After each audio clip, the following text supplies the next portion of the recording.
안녕하세요. 장동원 미래스탁의 박시장입니다. 10월 2일 수요일 증시 마감 시장에 대해서 말씀을 드리겠습니다. 코스피는 2561.69포인트 1.22% 하락 마감했습니다. 중동 확전 우려 속에 외국인이 3080억 순매도, 기관도 7058억을 순매도하면서 외국인과 기관의 순매도 하락 마감했습니다. 코스닥은 762.13포인트 0.23% 하락 마감했습니다. 외국인이 211억 순매도, 개인이 외국인하고 비슷하게 순매도하며 하락 마감했고 기관은 429억을 순매수했습니다. 우리나라 증시는 하루 휴장으로 국군의 날로 휴장으로 시작한 가운데 미국 증시는 이란의 이스라엘 미사일 보복 공격에 이스라엘과 이란 전면적 우려 속에 중동 지정학적 이슈 그리고 동부 항만 파업이 시작이 되고 또 미국 공급자 관리협회 ISM 제조업 구매자 관리 지수 PMI가 시장 예상치를 밑도르면서 악재가 겹치며 미국 증시는 일제 하락 마감했습니다. 우리 증시도 이 글로벌 증시 하락을 반영하는 모습입니다. 원달러 환율은 1319.30원 0.87% 상승 마감했습니다. 3시30분은 상승이었습니다. 이스라엘과 이란의 전면전 우려로 위험 회피 심리에 원달러 환율은 상승하는 모습이었습니다. 오늘 특징 테마를 살펴보면은 에너지, 방산 관련 종목들의 상승이 있었는데요. 이스라엘과 이란의 전면적 우려 소식에 흥구석유, 중앙에너비스, LPG, 석유가스, 한일단조, 사면, ST엔진, 하나에어로스페이스, LG 넥스온 등 일부 방산주 종목들의 상승이 있었습니다. 이스라엘이 레바논 헤즈볼라의 수장 하산 나스랄라를 암살하면서 중동을 둘러싼 진영학적 리스크가 고조되고 있는데 이란이 이스라엘을 겨냥해서 약 188의 탄도미사일을 포격했다고 합니다. 지난 4월 13일과 14일 미사일과 드론으로 이스라엘 본토를 공습한 지 5개월여 만인데 이란 혁명 수비대는 이번 미사일 공격에 대해 이스라엘의 공격으로 사망한 하마스 수장 이스마일 하니의 헤즈볼라 수장 하산 나스랄라와 아박스 리폴루션 이란 혁명 수비대 작전 부사령관에 대한 보복이라고 밝혔습니다. 이와 관련 이스라엘 총리는 이란의 체제가 자신을 부하려는 우리의 결의, 적에게 보복하려는 우리의 결의를 이해하지 못하고 있다며 자국에 대한 이란의 미사일 공격에 보복하겠다는 의사를 또 밝혔습니다. WTI는 1.66달러 상승하면서 2.44% 상승 마감해서 69.83달러에 마감했었습니다. 한편 이란이 이스라엘을 향한 대규모 미사일 공격을 감행한 가운데 이란 정부는 이스라엘에 보복이 없다면 추가 공격을 자제하겠다는 입장을 밝혔습니다. 아박스 아락치 장관이 X에 이스라엘을 겨냥한 대규모 미사일 공격은 자기 방어권이라고 행사하라고 주장을 했고 반면에 미국 인터넷 매체 악시오스가 이스라엘이 며칠 내로 이란 내 석유 생산 시설과 다른 전략적 요충지를 겨냥해 상당한 보복을 가할 것으로 이렇게 보도하고 있는 모습입니다. 자율주행차 관련 종목들의 오늘 상승이 있었습니다. 테슬라가 로보택시 공개 기대감이 지속되고 있고 사이버트럭 완전 자율주행 FSD 소프트웨어 활성화 시작 소식이 나오면서 라이콤, 스마트레이드 시스템, 슈어소프트테크, 엣지파운드리, NCN, 라닉스 등 자율주행차 관련 종목들의 상승이 있었습니다. 테슬라 사이버트럭이 출시 10개월 만에 감독형 완전 자율 FSD 소프트웨어를 사용할 수 있게 됐다고 전했습니다. 최근 사이버트럭 오너스 클럽 포럼에 게시된 글에 따르면 일부 사용자가 2024년 2024.32.20 업데이트를 통해 FSD 완전 자율주행 액세스하기 시작했다면서 이 액세스가 얼리 액세스로 분리되어 있어 조기 액세스 프로그램에 초대된 소유자 중 일부만 액세스할 수 있다고 전해졌고 아울러 테슬라가 FSD의 완전 자율주행 기능이 더 향상될 것이고 오는 또 10월 달에 버전 13이 출시될 예정이라고 합니다. 또 테슬라 자율주행 로보택시가 오늘 10일 현지 시간으로 공개될 예정인데 테슬라가 자사가 개발 중인 차세대 차량 플랫폼에 저가 전기차와 로보택시가 모두 포함될 것이라고 밝혀왔고 머스크 또한 수년간 로보택시 프로젝트에 대해서 강조해온 바 있습니다. 비철금속 관련 종목들의 오후에 반등이 있었습니다. 미국이 중국의 알루미늄 압출제 최고 376.85포인트 덤핑 판정 그리고 우리나라는 최대 3.13 덤핑 판정 소식이 나오면서 PJ메탈, 알맥, 조일알루미늄 등의 비철금속 관련주로서 급등했습니다.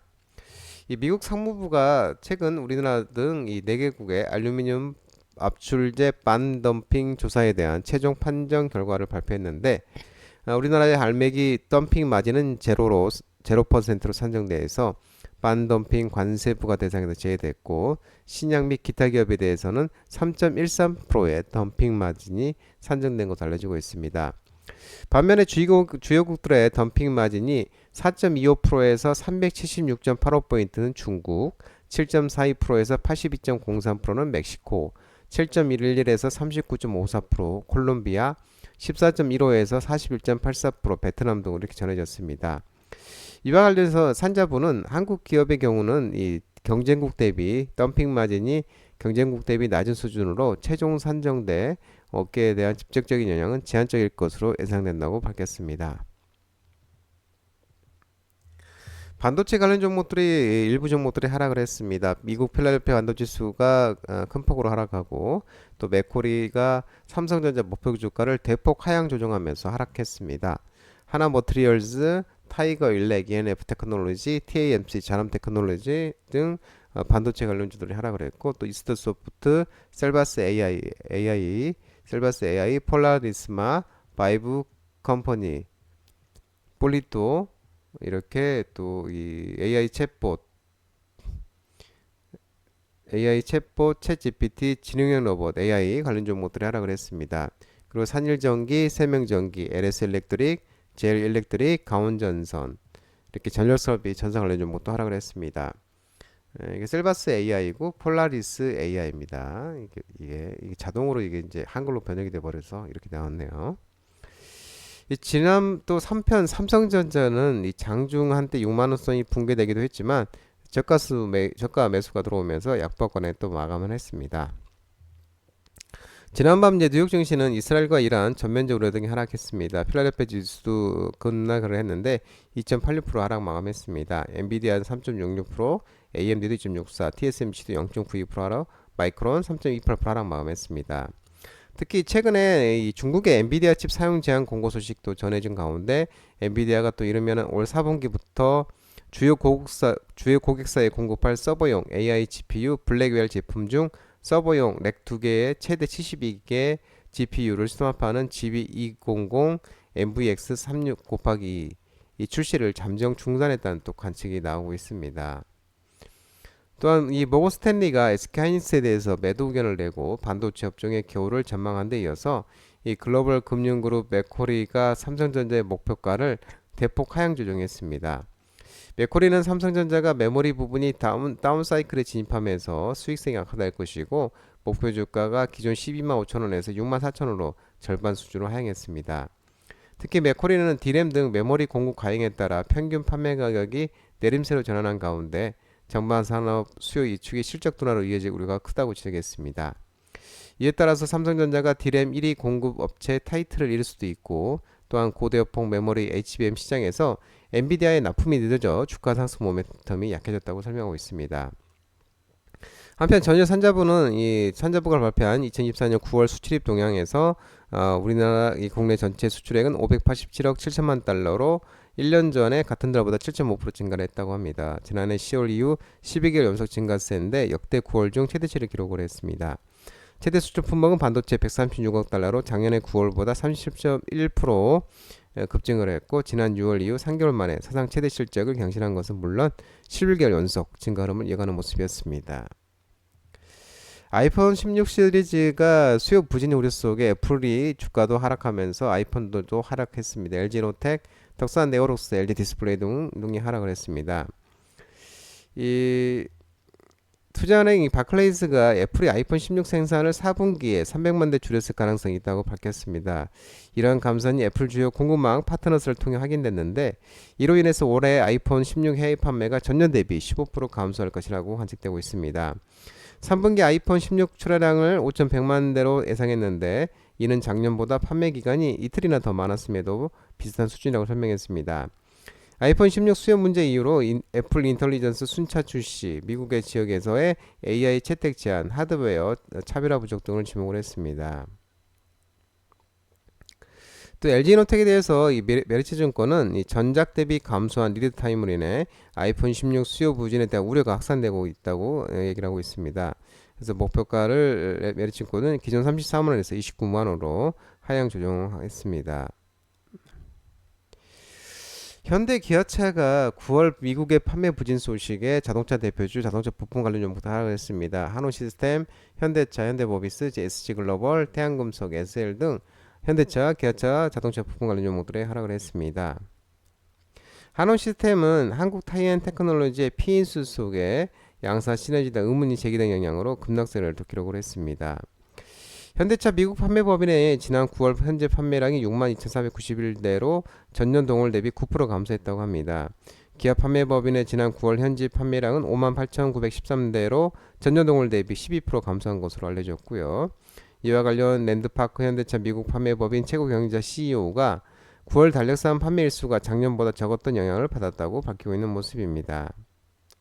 한편 장 마감 후 현대차는 9월 자동차 판매량이 34만 3,824대, 전년 동월 대비 3.7% 마이너스 기록을 했고, 국내 판매량은 5만 5,805대로 플러스 3.5, 전년 동월 대비 3.5% 상승, 해외 판매량은 28만 8,019대로 전년 동일 대비 마이너스 5%를 기록했다고 합니다.